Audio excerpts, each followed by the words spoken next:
here. Now, broadcasting from the underground command post, deep in the bowels of a hidden bunker, somewhere under the brick and steel of a nondescript building, we've once again made contact with our leader, Mark Levin.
Levin here. Our number, 877-381-3811,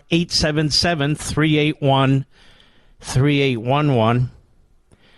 There was a hearing today, and at this hearing, the Republicans are trying to get to the bottom of the politicization of the FBI and the Department of Justice and other elements of federal law enforcement in the White House. The Democrats on the committee were running interference. The Democrats on the committee were attacking the Republicans. Not a single Democrat on the committee asked a single question about what the FBI, the Department of Justice, and the others have been doing. Not one. Just as they didn't care about what Twitter had done, they didn't care at all in yesterday's hearing. So the Democrat Party has made it abundantly clear, as have their Democrat media surrogates, the incredibly dopey and stupid Joe Scarborough and his ilk, that they believe in totalitarian government, as long as it's unleashed against people who they do not agree with. So the media believe in totalitarian government. The Democrat Party believes in totalitarian government. Clearly, Biden and his spokes-idiots believe in totalitarian government. And why wouldn't they? They're the ones in charge of the government, even when they don't win elections. It's really quite amazing. Joe Biden is out there today saying the Republicans still want to destroy Social Security and Medicare. What do the Republicans have to do to demonstrate otherwise? It doesn't matter. It's the big lie. The Democrat Party was founded in hate for America, founded in hate for American principles, and it has continued in that vein ever since. Pushing anti-black racism, coddling the Klan, coddling its own bigots and racists and segregationists. Today, embracing Marxism, attacking the family and parents, anti-white racism and anti-Semitism. That's the Democrat Party. The Democrat Party has no problem with radical leftists at Twitter or Facebook or Google or the rest conspiring with the Federal Bureau of Investigation and or other entities and or political operatives to censor information, to advance the cause of the government and the Democrat Party, and to interfere in our elections. And so the reporting is really quite bizarre, watching the cackling and the slobbering and the idiocy that is the corrupt American media when serious issues are being dealt with. Serious issues are being dealt with by these committees. And who would expect anything but this, given the participation of the Democrat Party corrupt media in some of the greatest interferences in the American system and American elections known to a free people? Whether it was 2016, whether it was the initiation of a criminal investigation of an innocent president, whether it was the celebration of a corrupt Speaker of the House who was destroying all the traditions and institutions of that organization, and whether they sit there blithely, and worse, happily, as somewhere near 1,000 American citizens have been rounded up and have served time in a horrendous jail system in Washington, the vast majority of whom committed no acts of violence, were charged with or plead to parading and trespassing on government property. Notice how they ran the January 6th committee. There was no effective minority.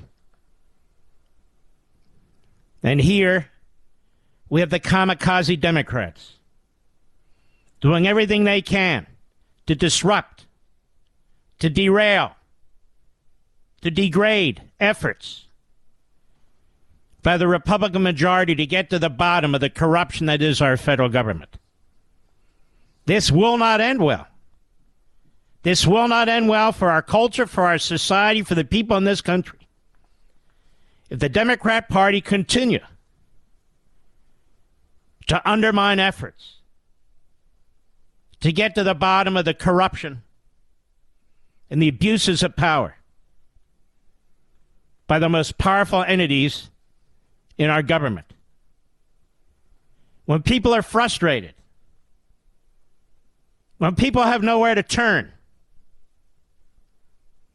when people feel their lives are out of their control, their freedoms are under assault, their ability to speak and learn and gather information is being censored, they don't take it well, particularly if they're red-blooded Americans. Not a single Democrat today on this committee was interested in any answers. Not a single Democrat yesterday, when that committee was looking into the Twitter files, had any interest in what was uncovered. Not one. Not one. The Democrat Party is a kamikaze party that wants to take down this country. It is the party of the American Marxist. It is the party of the mob. It is the party of unlawfulness. It is the party that despises our founding and embraces critical race theory, embraces the criminalization of parental protests, embraces charging people who disagree with them on issues like life versus abortion. It is a party that would be more than happy to see what conservative voices are left in this country and media platforms, the few that there are, to be shut down and destroyed. It is the party that seeks to put Donald Trump in prison. It is the party that seeks to destroy Ron DeSantis' reputation. It is the party that treats Republicans, even you moderate rhinos out there, as if you're part of some neo-Nazi movement, the MAGA movement. Extreme MAGA, super MAGA. Using the language and the demagoguery of the most vile and heinous fascistic and Marxist regimes in world history. That's their tactic. Republicans want to destroy the country. Don't elect them. They're out to destroy democracy. They're out to destroy Social Security and Medicare. They're out to destroy the middle class. They exist to get money into the pockets of big oil and big pharma.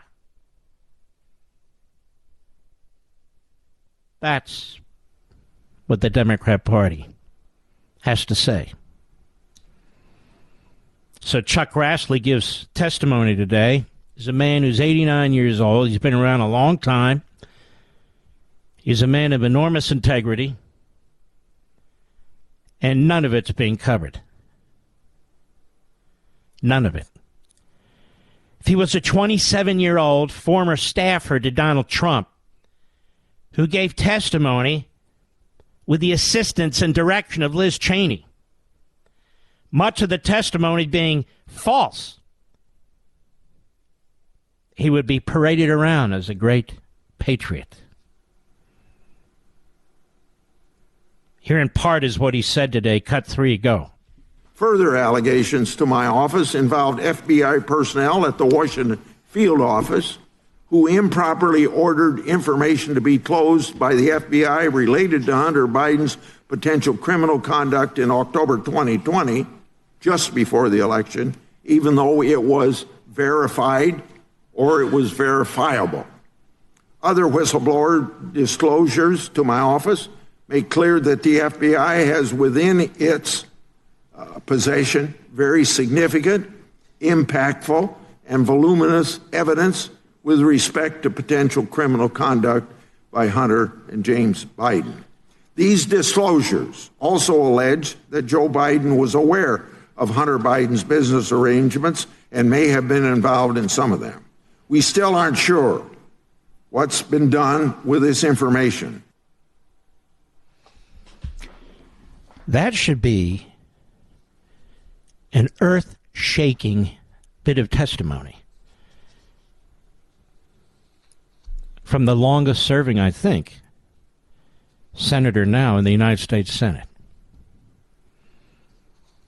But it's met with yawns, crickets, and even worse, denunciation by so-called news organizations.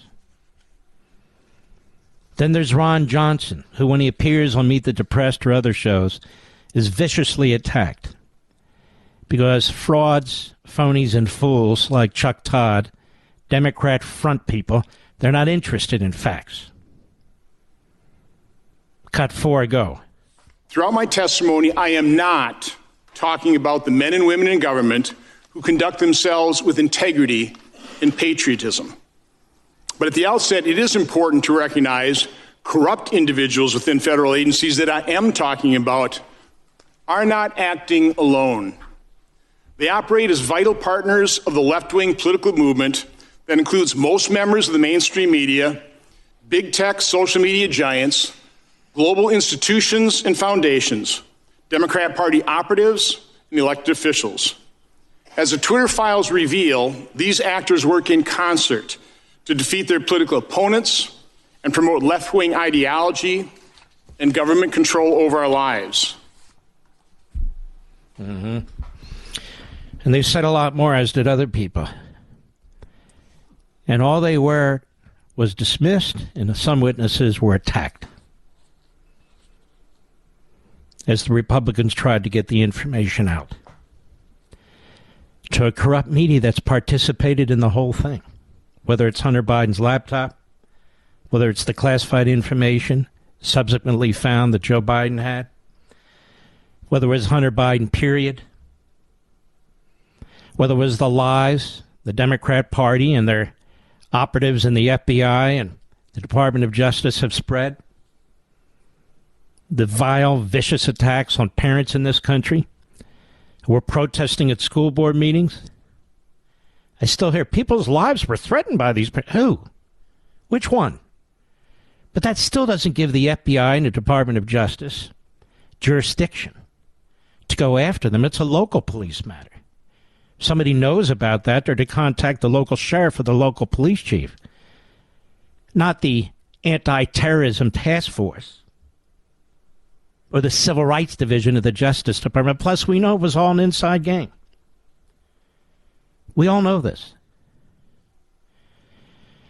Parents filed Freedom of Information requests with the federal government.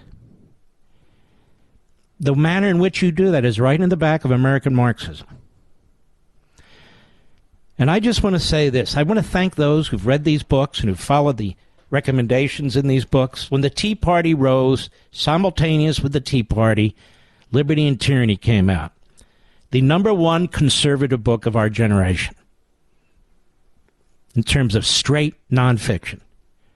The number one. The number two book was the one that came out most recently, American Marxism, where in the back it's laid out how you file Freedom of Information requests, how to go after school boards, how to go after teachers' unions, legal organizations to contact, how to file complaints with the Internal Revenue Service, and so forth and so on. And you've been doing this. More when I return. Mark Levin.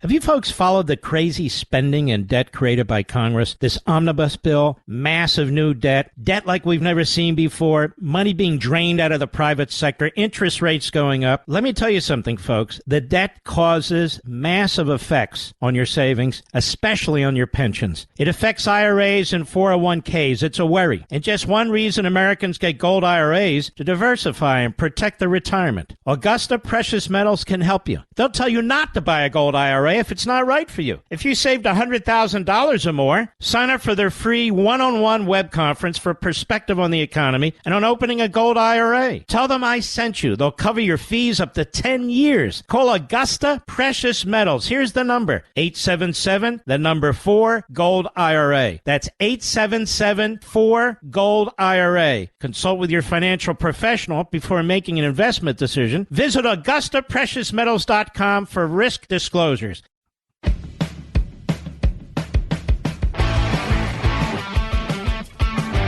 I only have a minute here. You know, folks, as much as I can, I share things with you, and that's often. I told you a couple of weeks ago, I've been having trouble breathing with minimal exertion.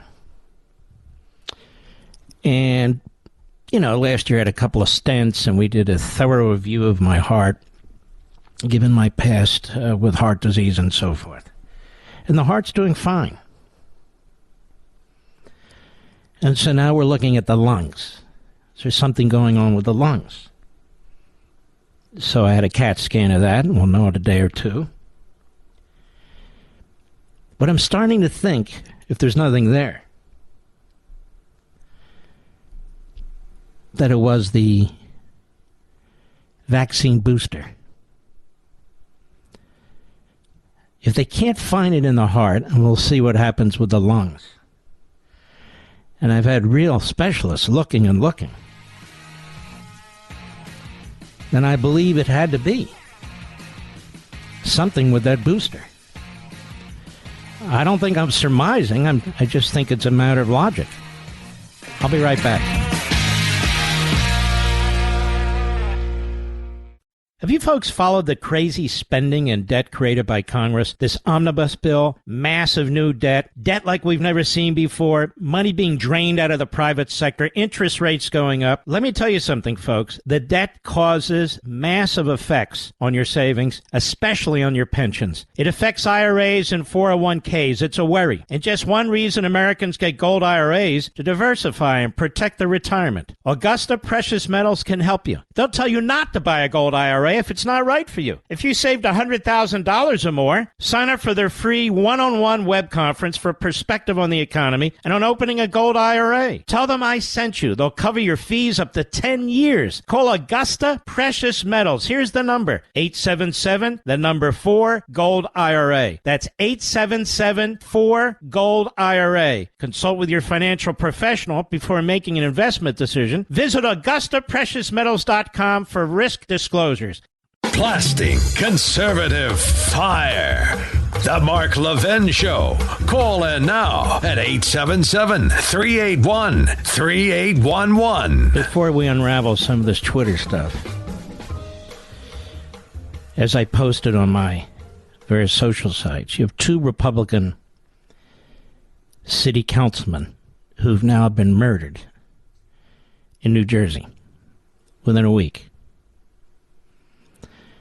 One was a black woman, a Republican. Have you heard much about this? Does there seem to be much concern about this? I just tell you, because certain lives seem to mean more than others. They seem to mean more than others. It's like January 6th versus all the other riots that took place. The only person killed on January 6th was a peaceful protester. But you wouldn't know it if you'd been asleep for 10 years and you woke up and you listened to the reporting. You know, the Democrat Party and the media have been hiding a lot about Hakeem Jeffries. Do you know a lot about Hakeem Jeffries, Mr. Producer? No. Does the New York Times know a lot about Hakeem Jeffries? Yes. New York Daily News? Yes. The Democrats know a lot about Hakeem Jeffries when they made him their leader. One day they want him to be speaker. Mark Paletta has done a dive into the background of Hakeem Jeffries. And he wrote about it. And my question is, why isn't this covered by the Morning Schmo and Mrs. Schmo? Or the bigot, Joy Reid? Or Andrea Mitchell? Or Jake Tapper? Or Sour Lemon? Or any of them? He writes, last week, House Minority Leader Hakeem Jeffries attacked the Republican Party for removing Representative Ilhan Omar from the House Foreign Affairs Committee for her blatantly anti-Semitic public comments. But before attacking Republicans on this matter, Jeffries needs to own up to his own past. His past support for a notorious anti-Semite, and why he lied about this past support when he was a newly elected member of Congress. Isn't this a big deal? I mean, we heard for days about Trump and his dinners and so forth. Why isn't this a big deal? You want to find the real racists and bigots and anti-Semites, you look at the Democrat Party. There's a college senior serving on the Black Student Union Executive Committee at Binghamton University. Jeffries strongly defended a notorious anti-Semite, his uncle, Professor Leonard Jeffries, who spews hatred, racism, and bigotry. After Hakeem Jeffries was elected to Congress, he was dishonest about his previous support for his uncle's anti-Semitic comments, nor does it appear he has ever repudiated his support of his uncle's views. Remember when I talked about this? In an infamous July 1991 speech, Leonard Jeffries claimed there was a conspiracy, and I'm quoting, planned and plotted and programmed out of Hollywood, where people called Greenberg and Weisberg put together a system of destruction for black people. Professor Jeffries also claimed that rich Jews financed the slave trade. He also reportedly said in a classroom that Jews are dogs. According to one report, Professor Jeffries teaches his controversial hypotheses that African Americans are warm, humanistic sun people, and that European Americans are cold, materialistic ice people. People of African descent, Jeffrey states, have core spiritual values that people of European descent lack. And I quote. In an August 1991 article by Kenneth Stern reviewing Professor Jeffries' record, Stern wrote, Dr. Jeffrey preaches Jew hatred like a religion. In order that Jeffries' July 1991 speech demonstrated the centrality of anti-Semitism to his teachings. Shortly after this racist and anti-Semitic speech in 1991, which attracted national attention and eventually led to the City College of New York to fire him, Binghamton University's Black Student Union invited Professor Jeffries to speak at the university in February 1992. In response to the uproar that followed, BSU's board, including Hakeem Jeffries, his nephew, held a press conference on campus to defend its invitation and rebut charges that Jeffries is anti-Semitic. Hakeem Jeffries stated, quote, "We have no intention of canceling a presentation that contains factual information proven through scholarly documents and texts." The Black Student Union also lauded Professor Jeffries as a renowned historian and well-versed intellectual. According to a news report, Leonard Jeffries' speech at Binghamton again placed the blame for the denigration of the blacks in the movies on anti-black Jewish movie moguls and reiterated his claim that rich Jews played a significant role in African slave trade. Leonard Jeffries' anti-Semitism continued well after his speech at Binghamton. 1994, the Associated Press quoted the professor, saying that Jews were like skunks and stunk up everything. When asked about his comment, Professor Jeffries said that he didn't remember it. Isn't there free speech in America? In 2012, the Anti-Defamation League quoted Jeffries saying that year the evil genius of the Jewish community was to put together their powers to make business their religion and make it part of their culture. Leaders of several universities' African-American studies have been critical of Professor Jeffries. Professor Henry Louis Gates at Harvard calls him the fringe. Professor Michelle Wallace at City College said he's not rational. It's not possible to absorb sun people and ice people into a rational view. My view of Leonard Jeffries is that he's a maniac. When Hakeem Jeffries was elected to Congress in 2012, he tried to erase from his history his support for his uncle's virulent anti-Semitic teachings. In a 2013 profile of Hakeem Jeffries in the Wall Street Journal, Jeffries dodged questions about his uncle's views, claiming, according to the reporter, that he disagreed with many of his uncle's theories, though he did not specify which ones. And in this same interview, Hakeem Jeffries claimed that as of 2013, he hasn't looked at his uncle's controversial speeches. It seems almost impossible to square with his statements in 1992 press conference that Professor Jeffries' views are based on factual information, proven through scholarly documents and texts, and especially rejecting charges his uncle is an anti-Semite. Jeffries' dissembling on this topic permeates the 2013 interview. For example, he claims that he had a vague recollection of the controversy surrounding his uncle, that his mother made a very deliberate, concerted effort to shield us from a lot of the controversy that took place. On the controversy surrounding Jeffries' 1991 speech, Hakeem Jeffries claimed, "My brother and I were away at school. There was no internet during the era, and I can't even recall a daily newspaper in the Binghamton, New York area, but I wasn't covering the things that the New York Post and Daily News were at the time." Oh, really? Well, we know better, don't we? Now that he's the leader of the House Democrats, it's time for Congressman Jeffries to level with the public about where he stood in 1992, why he tried to paper over his past support, where he stands now, and to denounce his past views of his own uncle. That'll never happen. The Democrat Party is rife with people who have this mindset. Extensive.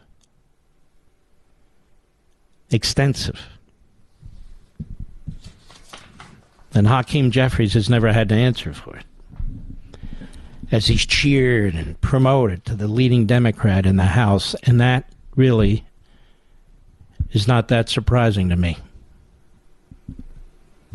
because this is what the Democrat Party has become. I want to move on to another issue, and then I want to get to Twitter after the break. You see, President Trump has been personally attacking Ron DeSantis, as only Donald Trump can. But he's not alone. Larry Hogan's been trying to do his best at it. Others, Asa Hutchinson, Chris Christie, same thing, in a different way. But they all fear Ron DeSantis, apparently. Isn't that interesting? Do they think he's got the lead? Do they think he's the greatest threat? We have this guy, Chris Sununu, who looks like a child who's consumed too much sugar as he bounces around in his seat. We've also seen Governor Noem's staff trash DeSantis as well. Why is that? 1976, I was among some young Turks in the state of Pennsylvania who endorsed a candidate that we were told cannot win. He cannot win Pennsylvania. He cannot win the East. It was Reagan. I was attracted to his views. My older brother, Doug, and I, we went and we heard him speak. He was introduced by the great late Senator Paul Laxalt in Philadelphia. We watched him speak again at a Republican event in Pottstown, Pennsylvania, in Montgomery County. I said, that's the man. I'd read about him already. I was studying a lot back then as a kid, reading von Mises and Hayek and Friedman, and regularly the National Review, the one magazine I subscribed to. I would watch Firing Line when I could, and other things. And other things. Reagan was the man. And Reagan had an 11th Amendment. You don't have to have an 11th Amendment, but he had an 11th Amendment. That he was going to run his campaigns above board, that he was going to fight on the issues and the substance. He was going to promote ideas. Thou shalt not attack another Republican. No, I'll attack him all I want, but I'm not running for president. And that's where he stood. Unless he was in a debate and was viciously attacked, he would respond. But he had a strong agenda that he wanted to run on, a strong record, 8 years as governor of California. He had ideas he wanted to promote. He wanted to persuade the American people. First, Republicans. He already had the core base, and then others.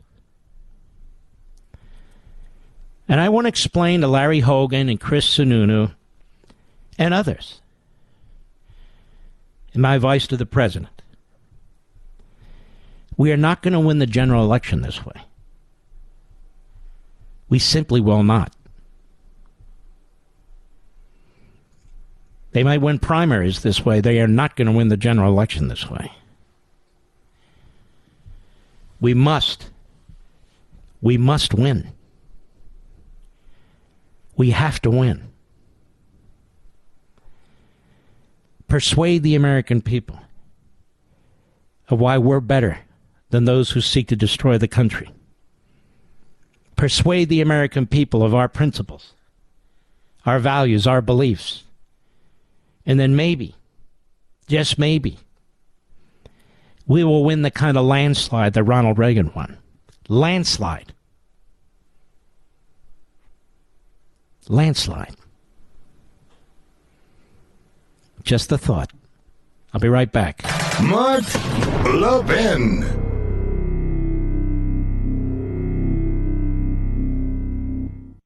Have you folks followed the crazy spending and debt created by Congress? This omnibus bill, massive new debt like we've never seen before, money being drained out of the private sector, interest rates going up. Let me tell you something, folks. The debt causes massive effects on your savings, especially on your pensions. It affects IRAs and 401ks. It's a worry. And just one reason Americans get gold IRAs: to diversify and protect their retirement. Augusta Precious Metals can help you. They'll tell you not to buy a gold IRA if it's not right for you. If you saved $100,000 or more, sign up for their free one-on-one web conference for perspective on the economy and on opening a gold IRA. Tell them I sent you. They'll cover your fees up to 10 years. Call Augusta Precious Metals. Here's the number: 877-4-GOLD-IRA. That's 877-4-GOLD-IRA. Consult with your financial professional before making an investment decision. Visit AugustaPreciousMetals.com for risk disclosures.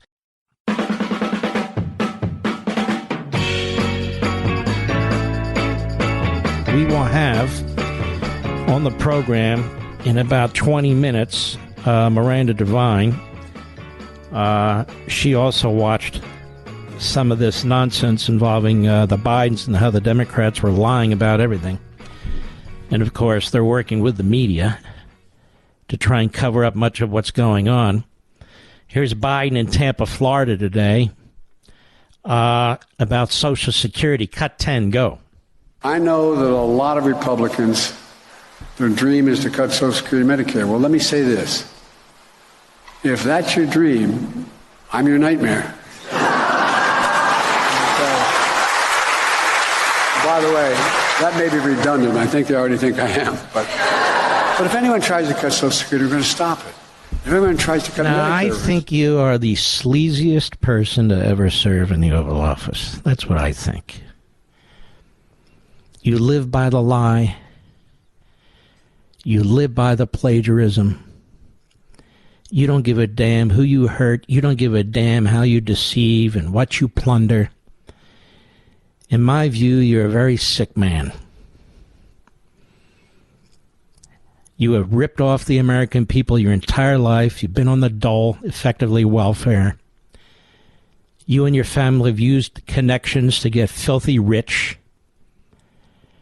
You knew that going through the Democrat Party, you would have a level of immunity you could never have as a Republican.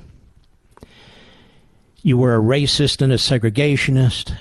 You were an anti-black racist. Now you're an anti-white racist. Really a desperate and peculiar man.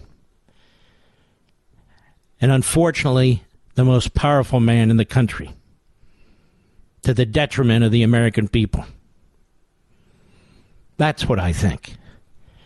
And when you have a media filled with cover-up artists and propagandists and demagogues, a media filled with low IQ Democrats and would-be Democrats, a media filled with radical left ideologues and grifters, like Scarborough, among others, the American people are not just ill-served, they're undermined. They're undermined. We have an FBI that's out of control, a Department of Justice that's out of control, a Department of Homeland Security that won't control the border. We are people who are not safe from enemies, foreign and domestic. And you, sir, are the sleaziest man to ever be in the Oval Office. With your constant lies, you are a coward and you are a fool. I'll be right back. This segment of the podcast is exclusively sponsored by Pure Talk. Pure Talk offers great coverage and can save your family money on your wireless bill every single month. Go to puretalk.com to find the plan that's right for you. Thank you again for listening, and thank you so much for this sponsorship, Pure Talk. He's here. He's here. Now, broadcasting from the underground command post, deep in the bowels of a hidden bunker, somewhere under the brick and steel of a nondescript building, we've once again made contact with our leader, Mark Levin. Hello, America. Mark Levin here. Our number, 877-381-3811, 877-381-3811. Yesterday's Twitter hearing. Let's jump in. Yoel Roth, his name has come up prominently in the reviews of the various emails and so forth by the reporters that have been made public. He's the former head of trust and safety at Twitter, a.k.a. the guy that controlled speech. Cut one, go. Consistently, in its own research, Twitter found that users were unhappy with the company's approach to content moderation, and that this dissatisfaction drove people away from the service. This has consequences for what we mean by free speech on social media. Again and again, we saw the speech of a small number of abusive users drive away countless others. Unrestricted free speech, paradoxically, results in less speech, not more. And it was our job in Trust and Safety to try to strike an appropriate balance. Well, first of all, you didn't. Appropriate balance isn't to blow off doctors and scientists who disagree with Fauci, or to blow off conservatives and conservative news sites and conservative commentators and citizens with a different point of view. So unrestricted free speech, paradoxically, results in less speech. I have no idea what he means by that. None. If somebody goes on Twitter and threatens to kill somebody, that should be restricted. Everybody agrees with that. Or somebody goes on Twitter with child pornography, that should be prevented. I think everybody agrees with that. We know there's limits. But when it comes to political debate, or debate about science, and debate about medicine, and people have different views, that should not be restricted. It's called the competition of ideas. And that's how you get the facts. That's how you learn things. It goes back as far as Socrates. Socrates. Ujjwala Gandhi, former head of legal, policy, and trust at Twitter. Look how they give themselves these names like Stalinists. Her name was prominently mentioned in the various emails, too. Cut 2, go. At no point did Twitter otherwise prevent tweeting, reporting, discussing, or describing the contents of Mr. Biden's laptop. People could and did talk about the contents of the laptop on Twitter or anywhere else, including other much larger platforms, but they were prevented from sharing the primary documents on Twitter. Still, over the course of that day, it became clear that Twitter had not fully appreciated the impact of that policy on free press and others. As Mr. Dorsey testified before Congress on multiple occasions, Twitter changed its policy within 24 hours and admitted its initial action was wrong. This policy revision immediately allowed people to tweet the original articles with the embedded source materials. Relying on its long-standing practice not to retroactively apply new policies, Twitter informed the New York Post that it could immediately begin tweeting when it deleted the original tweets, which would have freed them to retweet the same content again. The New York Post chose not to delete its original tweets, so Twitter made an exception after 2 weeks to retroactively apply the new policy to the Post's tweets. In hindsight, Twitter should have reinstated the Post account immediately. Well, that's nice. He did get to that conclusion eventually. But why did you tell Twitter that it must delete that which was fact and retweet it? Because that's our policy? No, that's not why you did it. That's not why you did it at all. You muscled through the election, didn't you? Annika Collier-Navarale, former Twitter employee at the hearing yesterday. Cut 3, go. The second problem is that there is way too much power concentrated in the hands of too few. With January 6th and many other decisions, content moderators like me did the very best that we could. But far too often, there are far too few of us, and we are being asked to do the impossible. For example, in January 2020, after the U.S. assassinated an Iranian general and the U.S. president decided to justify it on Twitter, management literally instructed me and my team to make sure that World War III did not start on the platform. No person, people, or company should have that kind of unchecked power or that kind of responsibility. So here, the President of the United States, as Commander-in-Chief, orders an enemy of this country who has caused death and casualties to thousands of American soldiers to be killed in response to another attack on Americans. And Annika Collier-Navarale, if I'm understanding her, was told to tamp it down by management. Tamp it down, would you? Cut 4, go. You stated that Donald Trump described his own tweets as little missiles. Why did that stick in your mind? Yes, the quote that you're referring to, I don't remember exactly what news article that it was in, but it was a news article that I had read in which the former president said that he liked to send out his tweets like little missiles. To me, that sounded exactly like weaponization of a platform in his own words, and yet Twitter was not concerned. Oh, see, the Democrats have her as a witness. Now I get it. And this guy, Jamie Raskin, have you noticed he's at every hearing, whether it's impeachment or whether it's this stuff and whatever? Have you noticed? And he's always on the wrong side. Have you noticed that? That he's a complete unmitigated hack. And they bring her in because she says there wasn't enough control.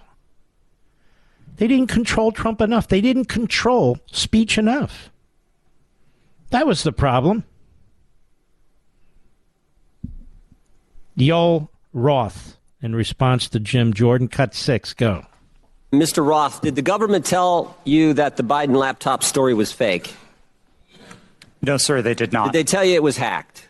No, sir, they did not. On October 14, 2020, Twitter blocks the New York Post story on the Hunter Biden, the New York Post story on Hunter Biden, and suspends their account.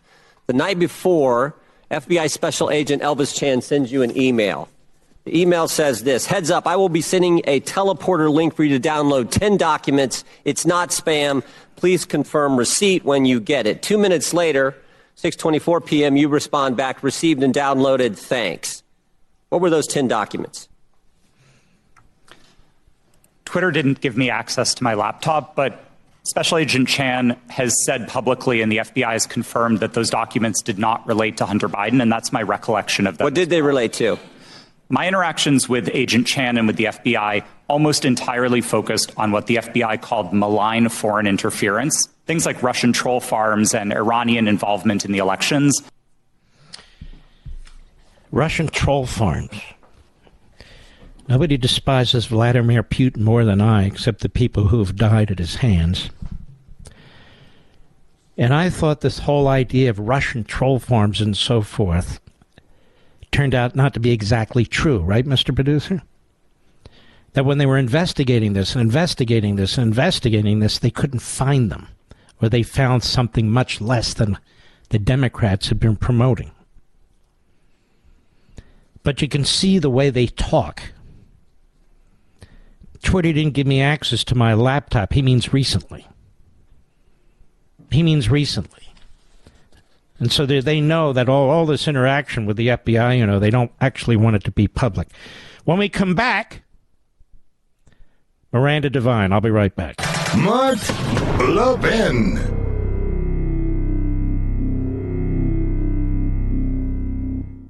If one of your goals this year is to do business with companies who share your values, then hop on the Pure Talk bandwagon. Pure Talk, my cell phone company, is the antidote to woke wireless. That's why they're proudly veteran-owned, why they proudly employ a U.S.-based customer service team, and why they refuse to spend their money on fake news networks. And I haven't even started talking about the service it kicks butt, one of the largest networks in the country. You're going to get blazing fast data, talk, and text for just $30 a month. That's probably half of what you're paying Verizon, AT&T, and T-Mobile. Keep your phone, keep your number, and switch over in as little as 10 minutes. Plus, Pure Talk has a first-month risk-free guarantee. Try it, and if you're not completely happy with your Pure Talk service, you'll get your money back. Support a company that supports you. Go to puretalk.com and enter promo code Levin Podcast. That's Levin Podcast to save 50% off your first month. That's puretalk.com, promo code Levin Podcast, Levin Podcast. Pure Talk is simply smarter wireless.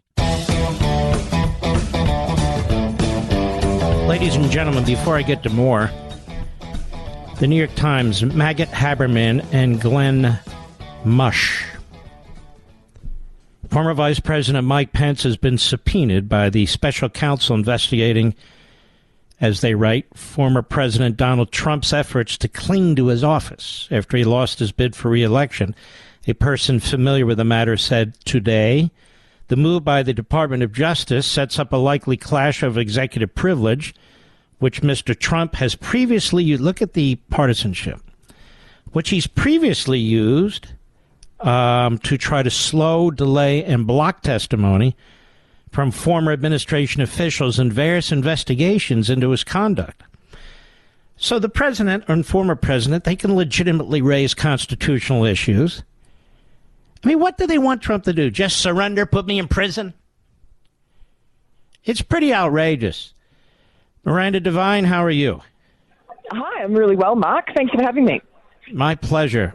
So the Democrats really are basically kamikaze Democrats, aren't they? They're just trying to cover up and obstruct. And that's what you're pointing out in your piece, correct? Exactly. We saw it today in Jim Jordan's House Judiciary Committee hearing into the weaponization of the federal government, and we saw it yesterday with James Comer's hearing into those Twitter executives and their cover-up of various things, including the Hunter Biden laptop story when they censored the New York Post. And at every single time a Democrat got to ask a question, in both hearings, they made it all about January 6th, which is completely irrelevant, and Donald Trump, and talked about insurrections and so on. They are complete one-trick ponies, and they don't care about the fact that the FBI is now going after ordinary Americans, ordinary mums and dads. They're even labelling Catholics, traditional Catholics, domestic terrorists. The FBI is completely out of control, and Democrat voters are going to be targeted just as much as Republican voters. I mean, this should be a bipartisan American problem, but the Democrats, all they care about is obstructing everything the Republicans are trying to do. And you know, Miranda, these shows like the Scarborough Morning Show or the Joy Reid Show or this Don Lemon Show, these shows add to the obstructionism, don't they, and the undermining of the effort. They're supposed to at least have some patina of newsworthiness, but they simply do not. They don't care what's happening to this country, in my view. I don't know if you want to comment on that. I completely agree with you. I mean, it's most of the media. They're not only just partisan and barracking for the other side, they're actually deliberately skewing the truth, creating false narratives. You saw, for instance, I mean, Joy Reid's a classic example, but you saw Don Lemon the other night, or the other morning, he's on mornings now because he's so hopeless, actually start berating his fellow female co-hosts about not going hard enough, or actually it wasn't even about not going hard enough on James Comer, the chairman of the Oversight Committee, the Republican, but it was about even giving him a platform to talk. And then when one of his co-hosts pointed out, well, you know, this is a legitimate story that was in the New York Post, he scoffed and said the New York Post is an uncredible source, as if CNN is a credible source. You just look at the Hunter Biden laptop story. Our stories have been proven time and again over the last 2+ years to have been factual and accurate. CNN, we know that they deliberately buried the story. They refused to follow the New York Post, and they told lies. You had the Washington Post, the New York Times, also ignore the story, pretend it was Russian disinformation, and they got Pulitzers for all the lies that they told willingly as the sort of puppets of these rogue intelligence officials who are unsourced, unnamed in all their stories, for the Russia hoax, the complete crippling of the Trump administration based on a completely false narrative. That's criminal, in my view, and they should not be getting Pulitzers. They should be going out of business. 100%, you're right. But we have this testimony here. I mean, you've got parents. The setup memo that everybody sees was a setup. The evidence is fingerprints are everywhere now with respect to the parents and the National School Board Association and how fast the Department of Justice jumped to act on that. The treatment of Trump down in Mar-a-Lago versus this constant finding of documents with respect to Biden and the spinning of the narrative on that whole thing, even that goes back to his Senate days. You can go case after case. You talk about the pro-lifers, but the anti-abortion activists in front of the homes of the justices, and of course, federal laws not enforced there.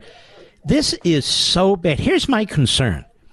My concern is when you have a country like this, where you have separation of powers, where the law enforcement is supposed to be nonpartisan and just follow the rules and so forth and so on.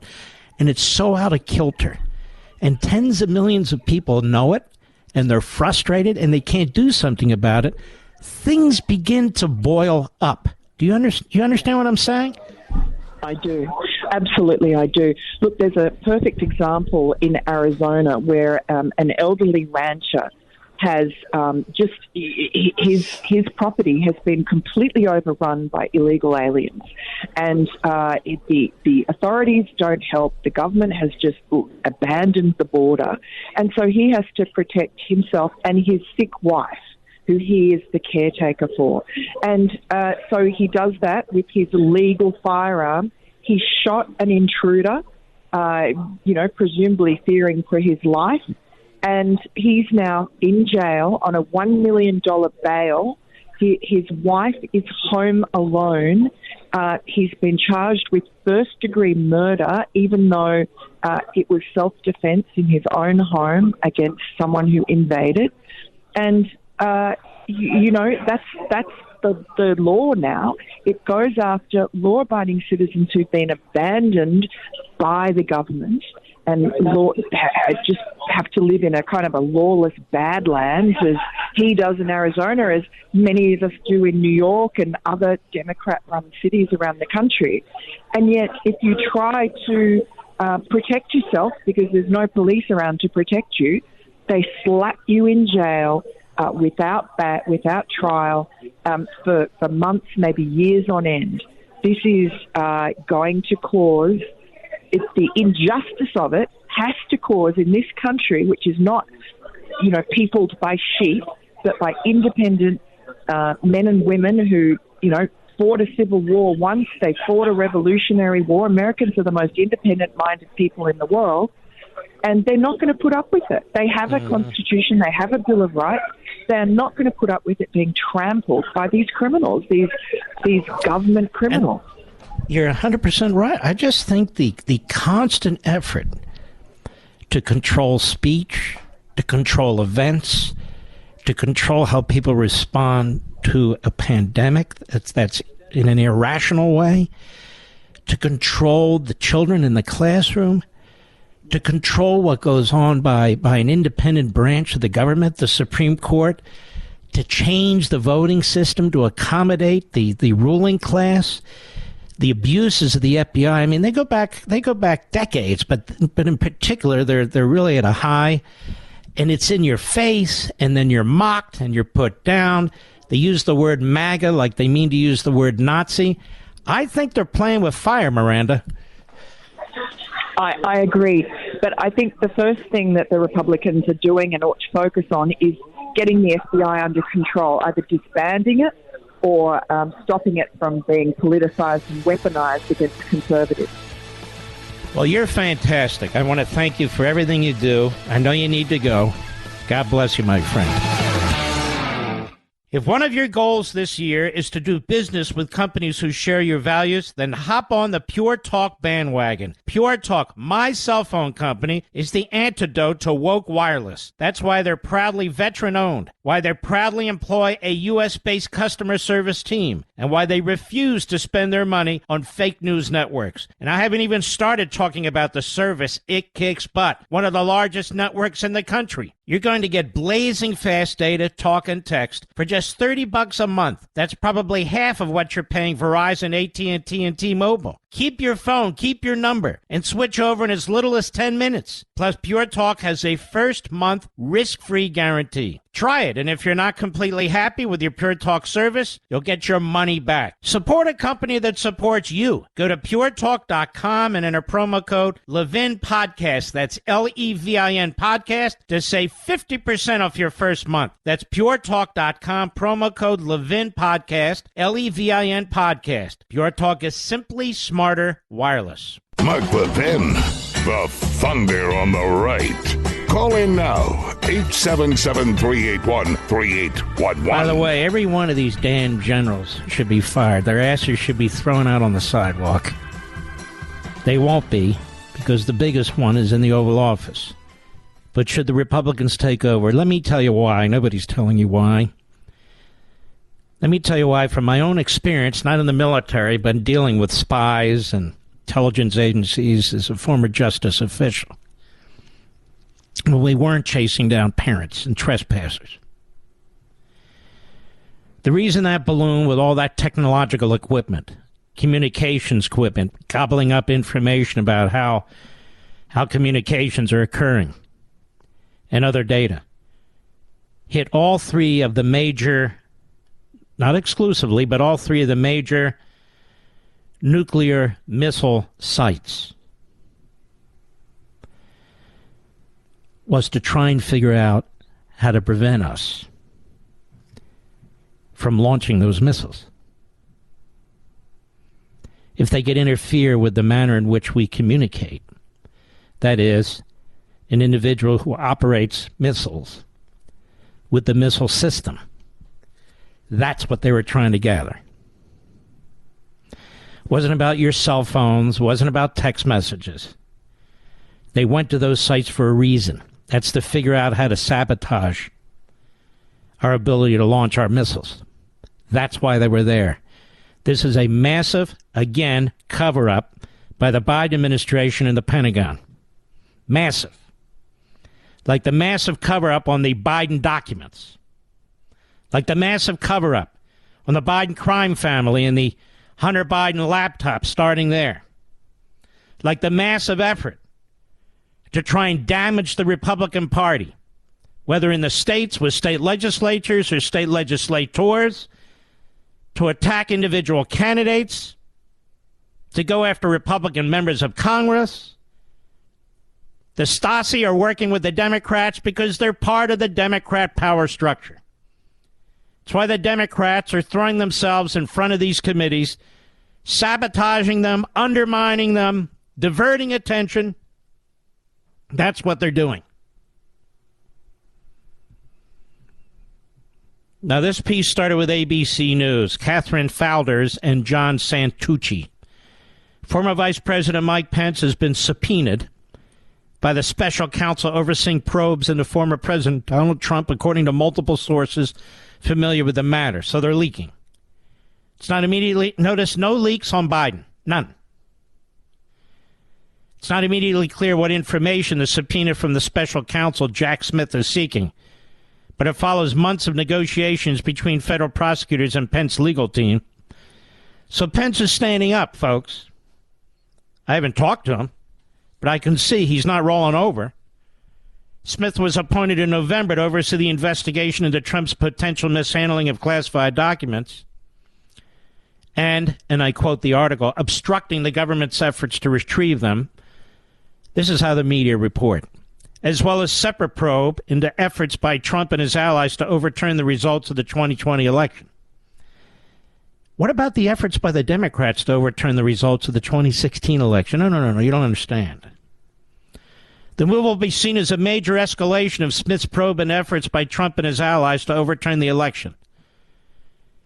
And that suggests that Smith's investigation has entered a more advanced stage. Yeah, like cancer. Now,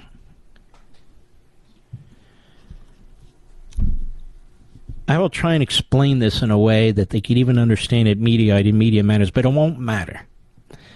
Media Matters is a front group for Soros and other assorted Marxists who hate America and seek to take it down. And they are subsidized by you, the American taxpayer, because they pretend that they're a non-profit, nonpartisan organization when they conspire with the left and the media and the Democrats all the time. And I would encourage the Republicans to look into that organization, you know, just to make sure the IRS is functioning properly. Isn't that the way it goes? But I believe that strongly.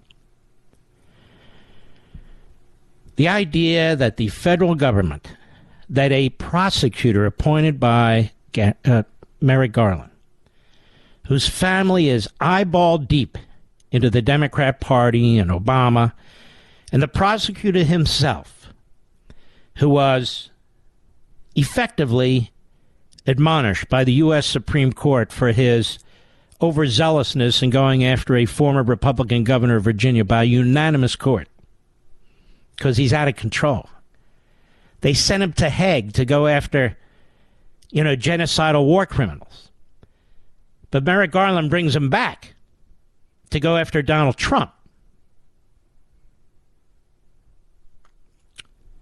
The idea that he's subpoenaing state legislators, the idea that he is subpoenaing records from a former vice president of the United States, might be even trying to get him to compel testimony in front of a federal grand jury.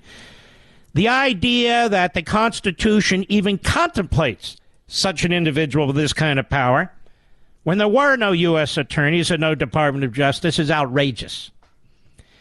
If there's some reason to believe that there was graft, some reason to believe that a crime was committed, not some concocted crime of 100 years ago where you're trying to concoct something new to apply to this situation. This is a very, very dangerous road that you can unleash a prosecutor, because it can be done to the Democrats too. And look how they squeal like stuck pigs when Ilhan Omar is removed from a committee, after they removed 2 Republicans from all committees.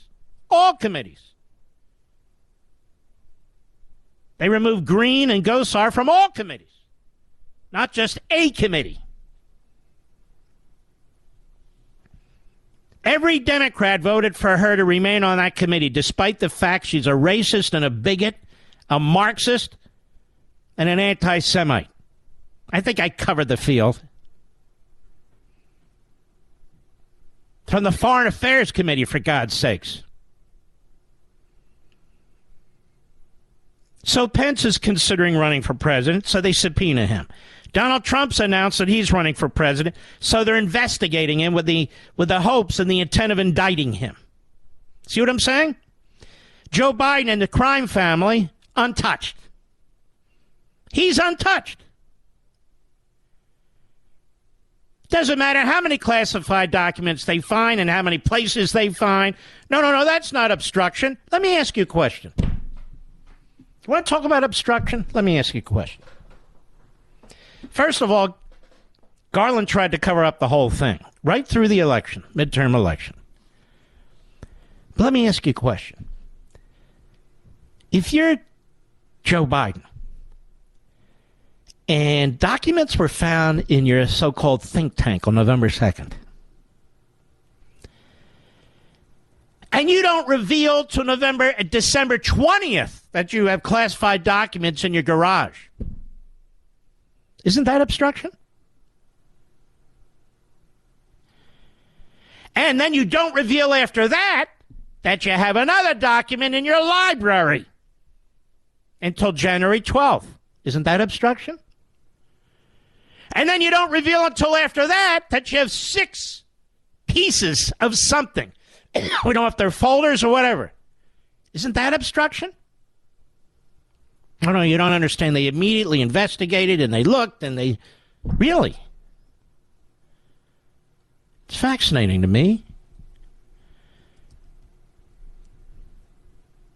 Well, Joe Biden knows that worse comes to worse.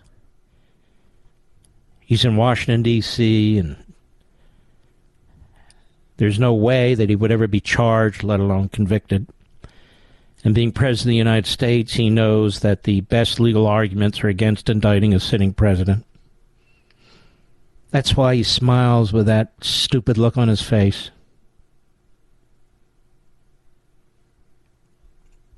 Because he feels he's home free, scot-free. Pretty much is. And he knows. He knows either by reading the news or by back channels that he's got his boys in place, whether it's the judges in D.C. or the Attorney General and his staff of miscreants and malcontents, and the reprobate who serves as the U.S. Attorney in lieu of the U.S. Attorney. He knows things have been lined up for him. That's what's going on.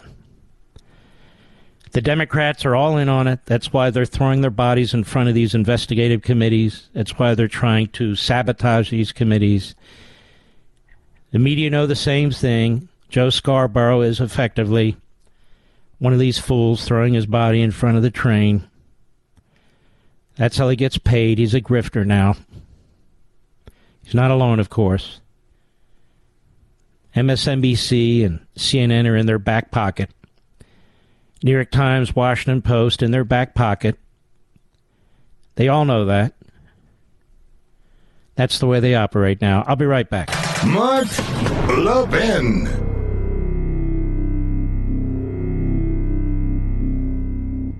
If one of your goals this year is to do business with companies who share your values, then hop on the Pure Talk bandwagon. Pure Talk, my cell phone company, is the antidote to woke wireless. That's why they're proudly veteran-owned, why they proudly employ a U.S.-based customer service team, and why they refuse to spend their money on fake news networks. And I haven't even started talking about the service. It kicks butt. One of the largest networks in the country. You're going to get blazing fast data, talk, and text for just $30 a month. That's probably half of what you're paying Verizon, AT&T, and T-Mobile. Keep your phone, keep your number, and switch over in as little as 10 minutes. Plus, Pure Talk has a first-month risk-free guarantee. Try it, and if you're not completely happy with your Pure Talk service, you'll get your money back. Support a company that supports you. Go to puretalk.com and enter promo code Levin Podcast. That's Levin Podcast to save 50% off your first month. That's puretalk.com, promo code Levin Podcast, Levin Podcast. Pure Talk is simply smarter wireless. I want to thank many of you. You went to the back, the last chapter of American Marxism, and you've been using it. Many parents groups have been using it.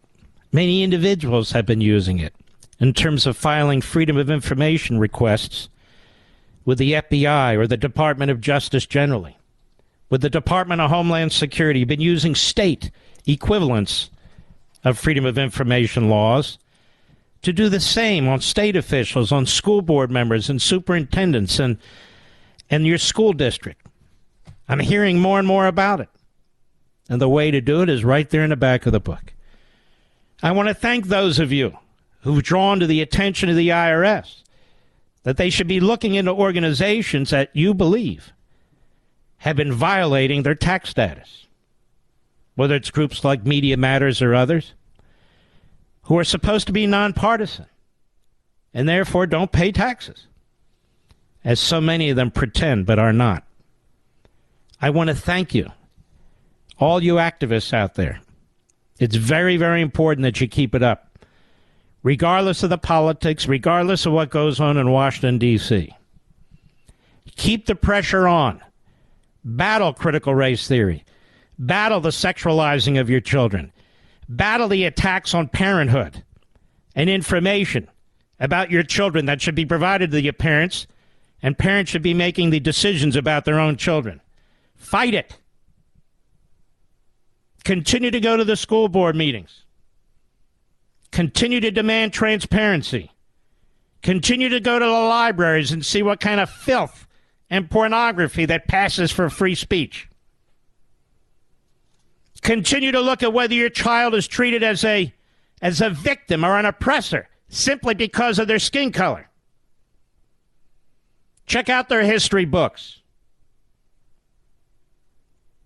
I mean, this stuff's even in our medical schools now. Those of you who've taken out enormous loans, those of you who are young people who work like hell to get into medical school, now you are being pulled into this entire ideology as they destroy the best healthcare system on the face of the earth. And I would encourage the lawyers out there and the legal organizations out there,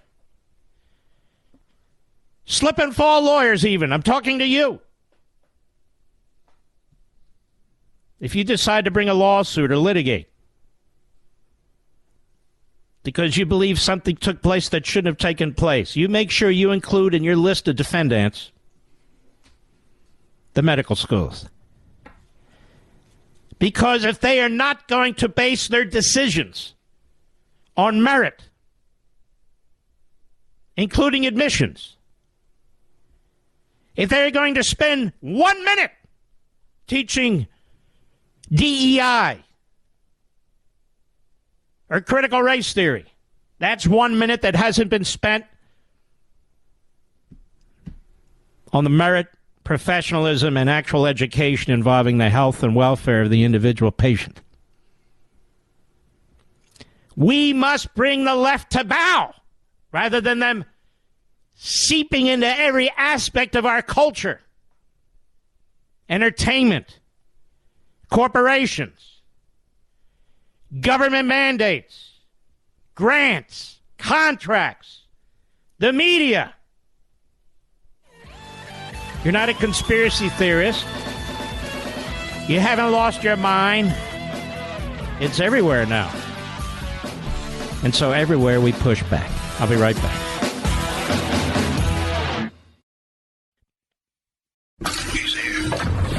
He's here.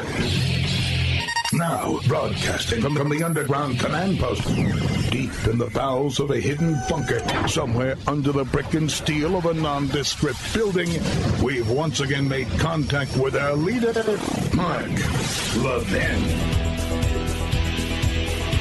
Hello, America. Mark Levin here. Our number, 877-381-3811, 877-381-3811. There's one other piece of this Twitter hearing that I wanted to cover with you. This guy, Jim Baker, was general counsel at the FBI. You might remember him, kind of a sleazeball. He wound up at Twitter, as many of these ex-FBI guys did. And he's questioned by Jim Jordan, because his name appears prominently, too, in the information that was released by Elon Musk and his folks. So listen to this. Cut 7, go. Mr. Baker, you said you didn't talk with the FBI that day. Did you talk to the FBI about the Hunter Biden laptop story prior to then or after that day? I'm trying to make sure I can answer this question consistent with the restrictions that I talked about in my opening Simple statement. question. Did you talk to the FBI about the Hunter Biden story? I do. To the best of my recollection, I did not talk to the FBI about the Hunter Biden story before that day. Did you talk to him after it? You said your response is real specific to the chairman. You said, I did not talk to the FBI about the Hunter Biden laptop story that day. I assume that day is October 14th. I want to know if you talked to him on the 13th or before, or if you talked to him on the 15th and after. I don't recall speaking to the FBI. Sitting here today, I don't recall speaking to the FBI at all about the Hunter Biden matter. Well, then why'd you answer it the way you did? I beg your pardon? I yield back to. Yeah, he yields back because it's very frustrating. The guy's just playing games. We know he had a very significant role just from the information that was released. And why would they hire this guy over at Twitter? To be, I think he was the deputy general counsel or something of that sort. Why was he involved in these discussions? Cut 8, go. So we don't know how many people had security clearances. Twitter, do we know? Mr. Baker, Mr. Gaddy, Ms. Gaddy, anyone know how many people on Twitter had a security clearance in the 30 days prior to the election? I don't know the answer to that question, Ms. sir. Gaddy? I do not know. Mr. Roth, you don't know? No, sir. Well, how about the last one? Ms. Navaroli, do you know? No. I mean, it seemed like the offer was to sort of just hand them out like candy. I just wondered who had them. No one knows? Okay. Yeah. Good questions. And there were a lot of great questions, as a matter of fact. Even by our friend Nancy Mace, I might say. She was very good, as a matter of fact. She was really focusing in on, none of you people have medical degrees, medical backgrounds, and yet there are these brilliant scientists and doctors at Stanford and Harvard that had different opinions than the CDC and so forth. And you banned them. You banned what they had to say. And she pointed out that she had taken the vaccine a few times, and I think one of her hands shakes, her left hand now shakes, and some other ailment she feels. She's been tested 1,000 different ways, as I have, and she thinks it was one of the boosters that she got, because what else could it be? And we're about to find that out in my case, too, I suppose. So these people are responsible for actually hurting people, their health and their welfare, with their propaganda. And it was clear they were meeting with the FBI. The FBI was communicating with them. The FBI felt very comfortable sending emails to them. The FBI was pushing the false narrative about Russia. The FBI was in disinformation mode. And now that the Republicans are trying to get to the bottom of the censorship, the Democrats are trying to stop them. Every damn one of them. It's kind of shocking, isn't it? There's a story here. I guess it's the Washington Examiner, I think. Yeah. By Gabe Kaminsky. Disinformation Inc. Meet the groups hauling in cash to secretly blacklist conservative news. It's the first part in a series of investigative reports. Well-funded disinformation tracking groups are part of a stealth operation blacklisting and trying to defund conservative media, like costing the news companies large sums in advertising dollars. A Washington Examiner investigation found these people are jackbooted Marxists. That's what they are. Major ad companies are increasingly seeking guidance from purportedly nonpartisan groups, claiming to be detecting and fighting online disinformation. The same disinformation monitors are compiling secret website blacklists and are feeding them to ad companies with the aim of defunding and shutting down disfavored speech. According to sources familiar with the situation, public memos and emails obtained by the Washington Examiner.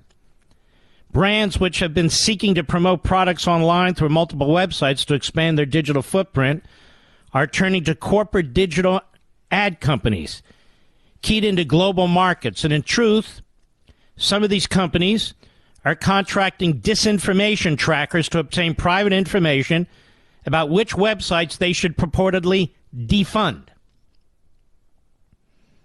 The Global Disinformation Index, a British group with two affiliated U.S. nonprofit groups sharing similar board members, is one entity shaping the ad world behind the scenes. GDI's CEO is Claire Melford, former senior vice president for MTV Networks. And his executive director is Daniel Rogers, a tech advisory board member for Human Rights First, a left-leaning nonprofit group that says disinformation fuels violent extremism and public health crises. It's devastating, Mike Benz, the State Department ex-deputy assistant for internal communications and information policy, told the Washington Examiner. The implementation of ad revenue crushing sentinels like NewsGuard, Global Disinformation Index, and the like has completely crippled the potential of alternative news sources to compete on an even economic playing field with approved media outlets like CNN and the New York Times. These people do not want to compete. They want to destroy. They want to silence. We don't even know who they are. They operate in the shadows. They are funded by billionaires and millionaires. CDI's mission is to remove the financial incentive to create disinformation, they say. And its core output is a secretive dynamic exclusion list that rates news outlets based on their alleged disinformation risk factor, according to its website. There are at least 2,000 websites on this exclusion list, which have had a significant impact on the advertising revenue that has gone to those sites, Milford said on a March 2022 podcast episode. Along with similar organizations, CDI has been raking in cash as funding pours into disinformation tracking. Its charity in San Antonio, Texas, posted $345,000 in revenue in 2020, while its affiliated private foundation saw its roughly $19,600 revenue jump in 2019 to over $569,000 in 2020, according to tax records. This is a very important story.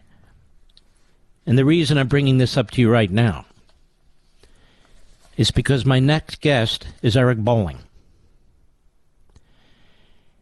And there's been an effort, and it's been successful, to deplatform Newsmax from one of the satellite networks. Obviously, I'm not on Newsmax. I'm on Fox. But I believe in competition. I believe in conservative voices having a shot. And Newsmax and ONA and Fox. I mean, 3 platforms compared to 1,000 platforms that the left have. And they want to put us all out of business. And they make a run every so often at conservative talk radio, too. And so they're not just going after advertisers. They're going after platforms to try and get conservative entities deplatformed. Or let me put it this way, non-left-wing entities. Remember that letter that was written by those members of Congress trying to deplatform Fox and Newsmax and the others? So Eric will be on in a few minutes. We'll be right back. Mark Levin.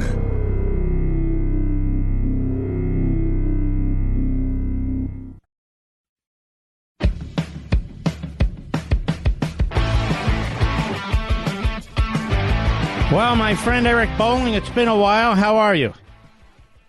Mark, I'm doing great. It really is. It's great to be back on with you, my friend, the great one. Awesome. Well, awesome.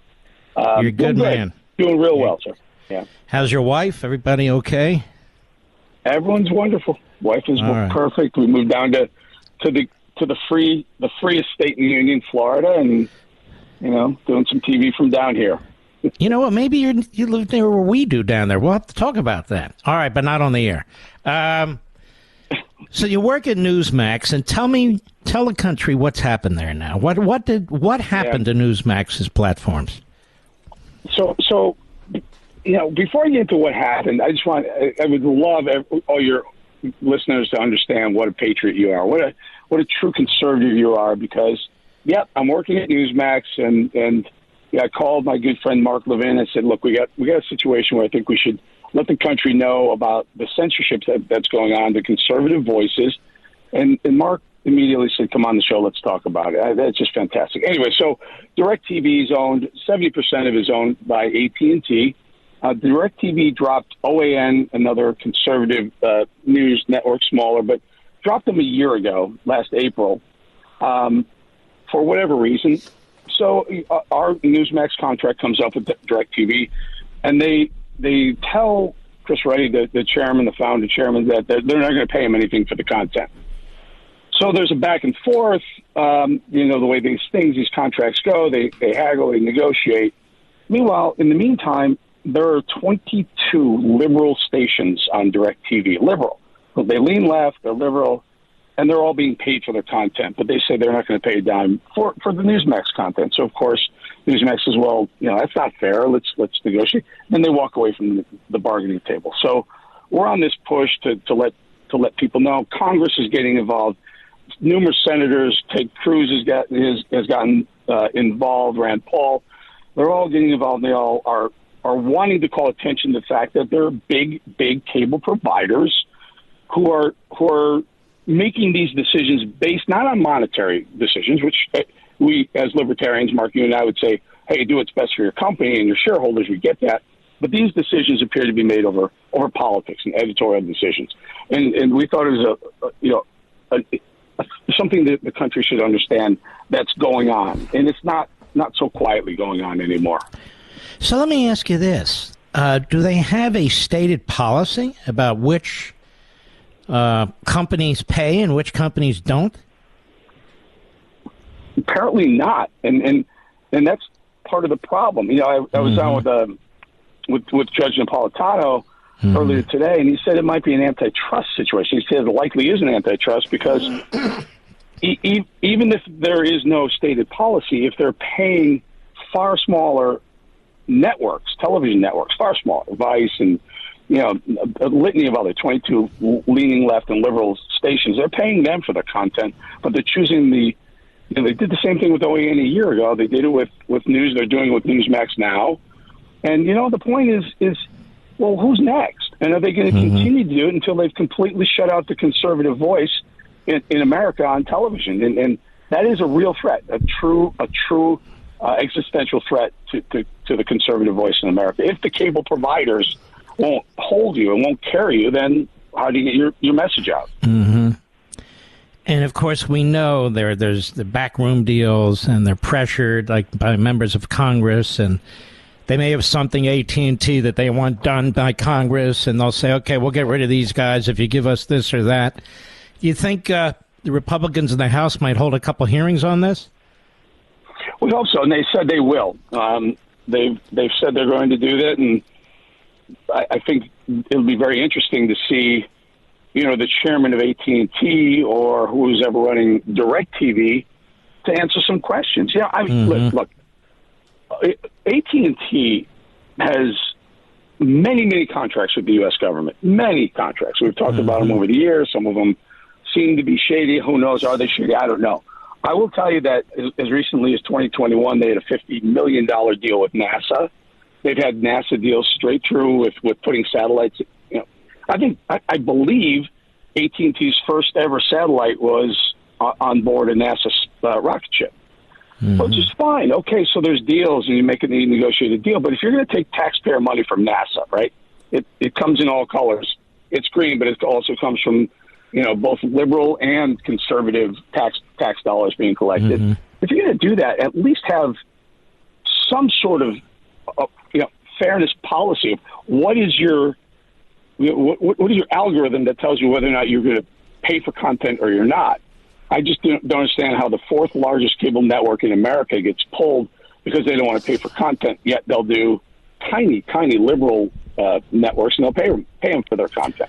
I don't think there's any doubt. This is about content. This is about trying to have a uniform message. I just don't trust the government at all anymore, Eric.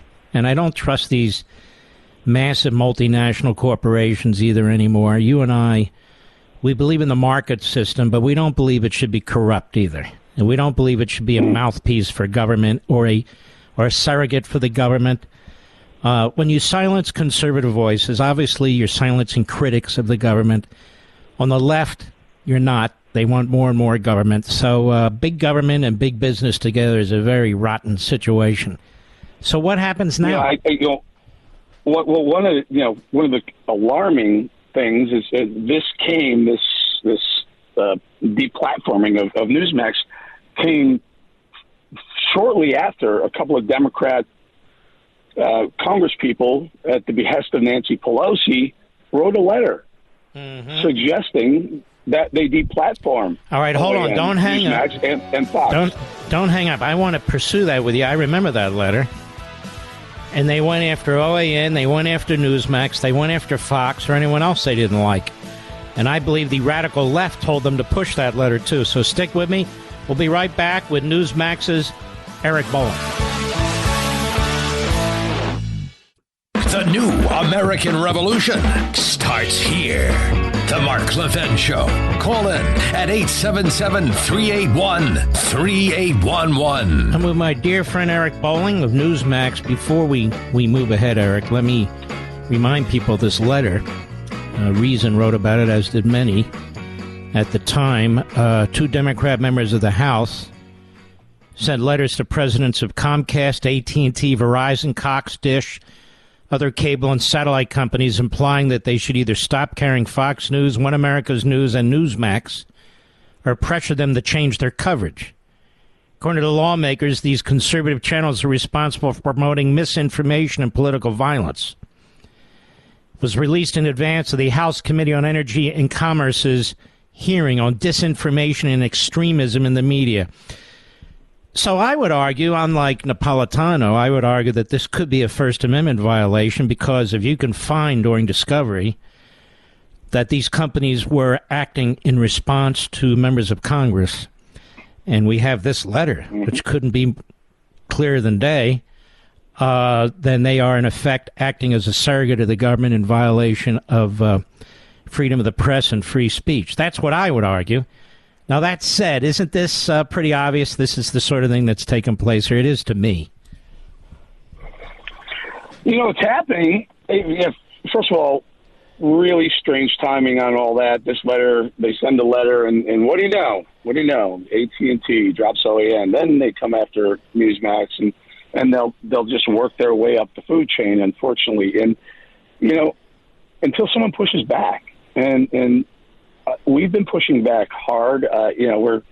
we have these campaigns, call 877 Newsmax or I want Newsmax, and they sign. Well, hold on now. Who should they call? You can tell us. What number? Well, it's 877 Newsmax, and it'll direct you to how you sign a petition to support free speech and anti-censorship going on in the media, specifically DirecTV Now and whomever else. Where does it stop? I mean, thank God, radio is still one of the bastions where you can hear conservative voices.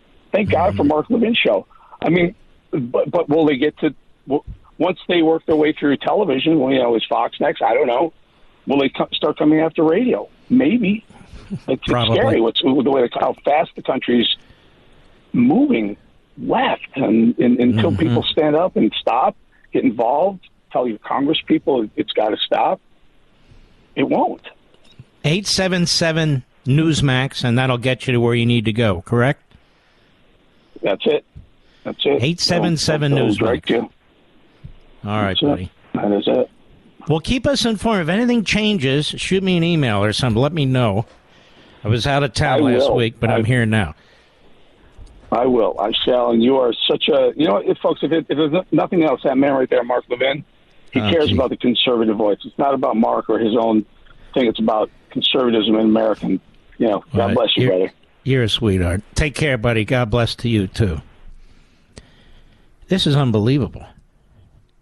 I want competition. I want more platforms. I want them all.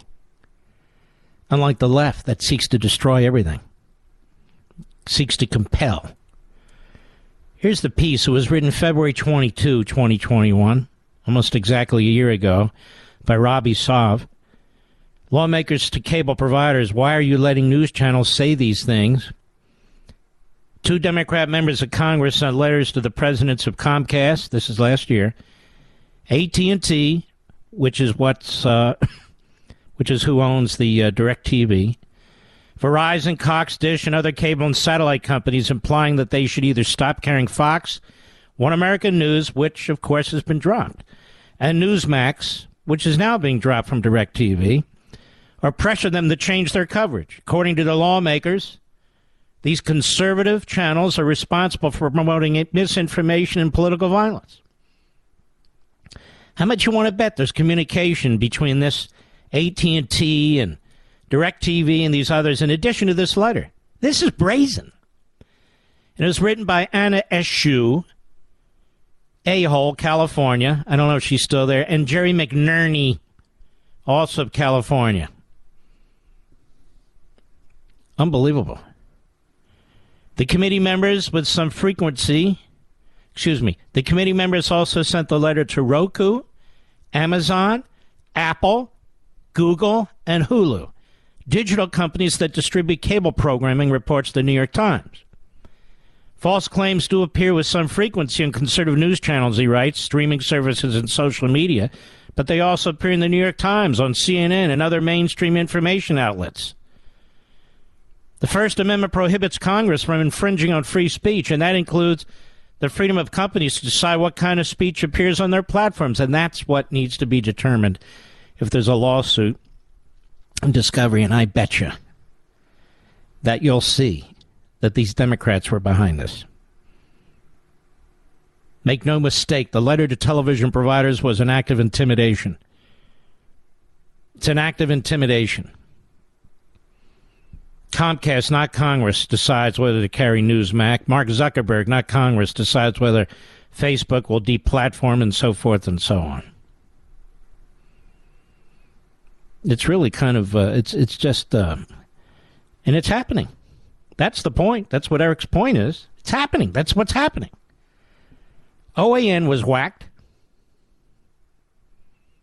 Now they're going after Newsmax. It's a tiny little sliver of AT&T and DirecTV's business. But they can't have it. That's why I tell you, I don't know how long I'm going to be on radio. Who knows? They're not going to be able to silence me with podcasting and everything, but who knows? We've had stations threaten us in the past, haven't we, Mr. Producer? They want to take the third hour away, or they local this and local that. It's always a pretext to try and silence me and to silence you and to destroy the message, the conservative message. Now, they deny it. So you have to diversify. So we have podcasting. We have our wonderful affiliates on AM and FM radio. We have our great satellite partners. We have online. We have the Mark Levin app. We have the iHeart app. So we're on multiple platforms. But people create pretexts to try and silence speech. I've been around too long. I've seen it too often. And that's what's happening to Newsmax. I like Newsmax. I like Chris Ruddy. I like my buddy Eric, and others who work over there. They're good people. Doesn't mean I don't compete against them. Of course, when I'm on my show, I compete against everybody. But so what? You don't see Republican congressmen writing letters like this. You just don't see them writing letters to these massive woke corporations saying, hey, MSNBC and CNN and the rest of the crap, if they don't straighten up, if they don't get rid of this Joy Reid and the loathsome Joe Scarborough and the other smear merchants and character assassins, then there's going to be violence in the country. So you got to either improve or get rid of them. We don't do that. We just show them to be the asses that they are. But that's not how they operate. They want to destroy us. How many runs did they take at Rush Limbaugh? It was constant. In fact, Media Matters existed to try and destroy Rush Limbaugh. That was their whole purpose. That's how they got tens of millions of dollars, and over the course of years, hundreds of millions of dollars from Democrat activists, Democrat billionaires and millionaires, Soros and everything, to try and take Russia. Now they try and take out talk radio, and they try and take out Fox. They want us deplatformed too. They try and put pressure on corporations like Cumulus or Westwood One or iHeartRadio from time to time. Why do you think they monitor us? To try and twist our words. Not because they're interested in a debate. To put fake headlines up and twist words and create provocations and controversy. And then they push it out to the rest of their friends of the media. And they push it out to the Democrats in Congress. They're just trying to get a rise, stir things up, trying to get people angry, trying to get rid of people. We don't do that. Look, I condemned Joe Rogan yesterday because he deserved it. But what else did I say? I don't want him fired. Not that he would be. Don't on my say so, but I don't. Shouldn't be silenced. Just understand what he said. His anti-Semitism, his bigotry. I don't care how big he is. I don't care how many listeners he has. It is what it is. But they, no. You got to get rid of the guy. And they run campaigns. I read you that piece. I started reading you that piece before Eric came on, Eric Bolling, about the effort that's underway now. We're going to pursue that more tomorrow as well. And I'll be right back. Mark Levin.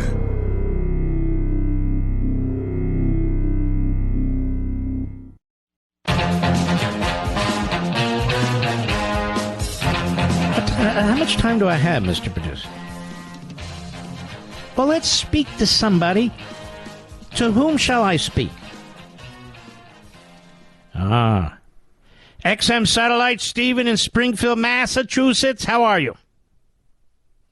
Hey, Mark. I'm doing just great. Fantastic show as always. Plus, you have great music, too. Thank you. It's a bonus. It's a bonus. I'm going to be a DJ one day, maybe in my next life. I play some music. I'm a chameleon. I like all kinds of music, but you play some good stuff. Thank you. And I'll tell you, your producer is really good, too. He doesn't just let anybody on the radio. Oh, no, the call screener. Yeah, that's right. We have high standards here, no fools. Well, that's good. But I have kind of like a weird idea I want to run by you because, our DOJ our DOJ and our FBI, they act like they're a separate branch from government. Government, like legislative, judicial, and FBI, no, it's not like that. They were constructed by statute from Congress. That's right.